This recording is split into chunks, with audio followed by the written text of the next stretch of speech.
Bo Tem Medo, um filme lançado este ano e que é uma verdadeira odisseia sobre a ansiedade dos tempos modernos. Vamos falar mais sobre esse filme? Então clique em curtir, se inscreva e vamos lá!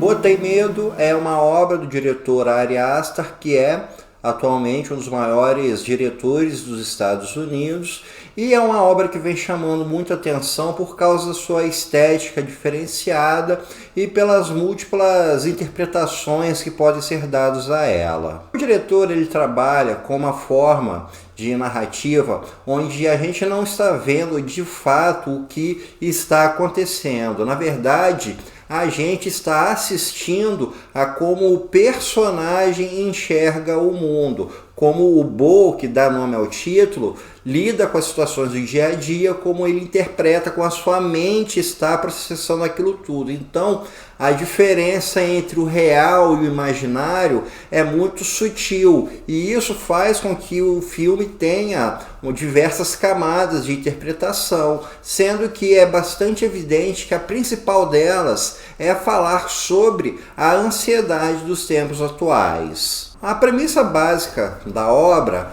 é que o Bo tem que retornar para a casa da sua mãe porque é o aniversário dela. Só que a relação entre os dois é bastante complexa. O Bo sofre de transtorno de ansiedade generalizado. O próprio filme já tem no início ele com seu psiquiatra sendo receitado, e já a sua mãe é uma pessoa extremamente narcisista, uma pessoa extremamente manipuladora. Então existe essa relação entre os dois, e provavelmente o Bo ele teve a sua personalidade formada, esse transtorno surgido em si, provavelmente por causa da relação com essa mãe dominadora. O início do filme já demonstra como ele se trata sobre a relação entre o eu com seu mundo exterior e como isso pode acabar gerando a sensação de ansiedade.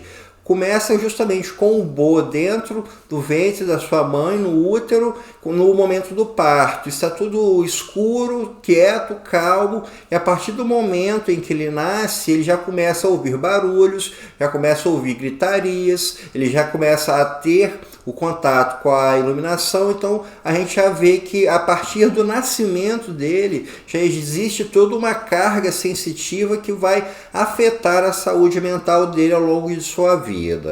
Logo depois dessa cena introdutória, a gente vai ter a primeira parte do filme, que mostra a relação do Bo com a região onde ele mora, com a sua rua, com o seu prédio. Ele sai do consultório do psiquiatra, onde ele é medicado, e o psiquiatra já dá uma dica muito sutil sobre a personalidade dele, porque ele escreve culpa em um bloco de anotações que mostra que o Bo tem uma série de problemas com relação à culpa, com relação à ansiedade, com relação ao medo. O local onde o Bo mora é um local extremamente problemático. O seu prédio é todo pichado, a rua é repleta de figuras marginalizadas, ele tem problemas com o vizinho que fica reclamando de som, e isso é algo que já é uma demonstração da percepção de mundo que é feita pelo personagem.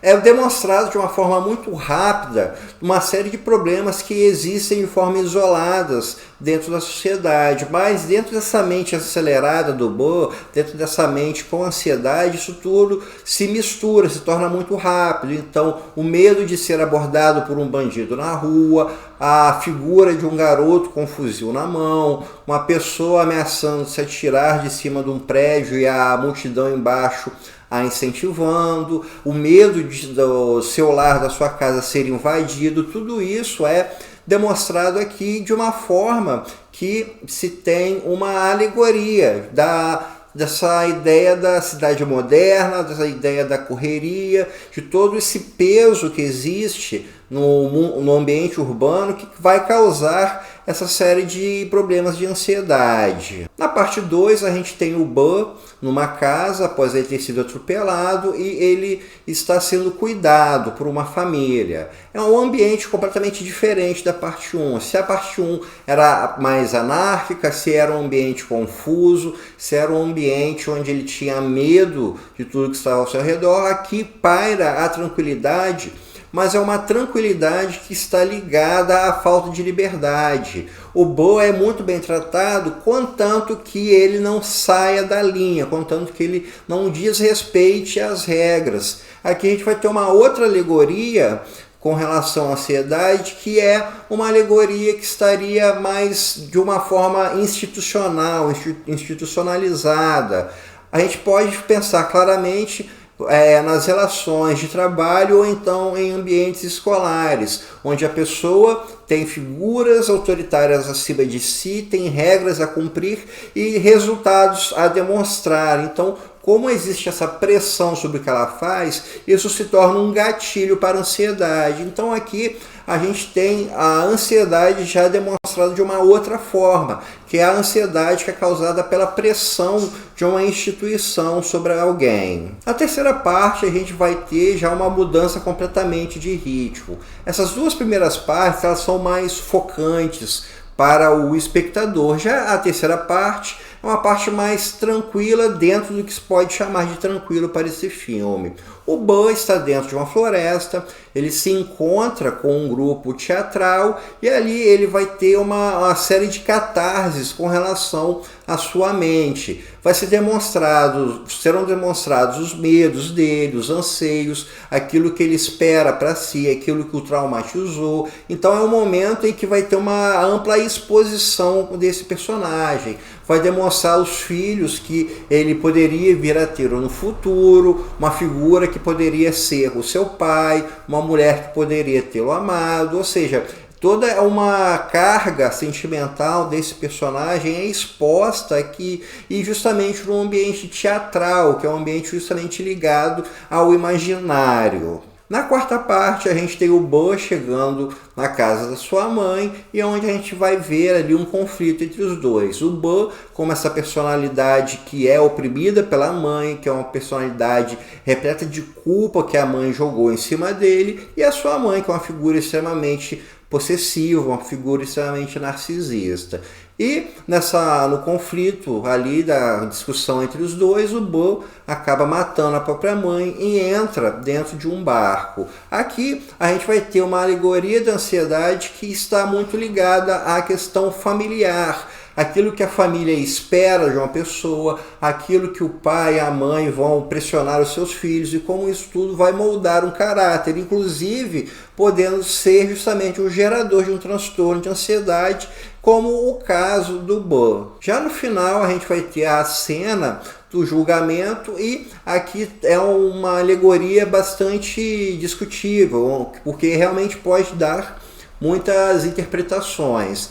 A interpretação que eu tive dessa última cena é que estaríamos tendo o conflito interno do Bud, o conflito dele com relação ao seu sentimento de culpa, com seu sentimento de inferioridade, e isso tudo é demonstrado através do advogado de acusação, que joga todos os erros do Bud na cara dele, e o seu advogado de defesa mal tem condições de falar, e quando o advogado de defesa fala, ele é empurrado de cima e morre na sua queda. Então, seria uma alegoria de que existe uma forte acusação e o Bud é simplesmente incapaz de se defender, ou seja, toda a culpa, todo o medo, todos os erros que são lançados sobre ele aceita sem nenhuma forma de defesa. E essa carga é tão pesada que termina com o barco virando, que seria ali a morte dele. Poderia ser ou a morte causada diante de tanta pressão, como,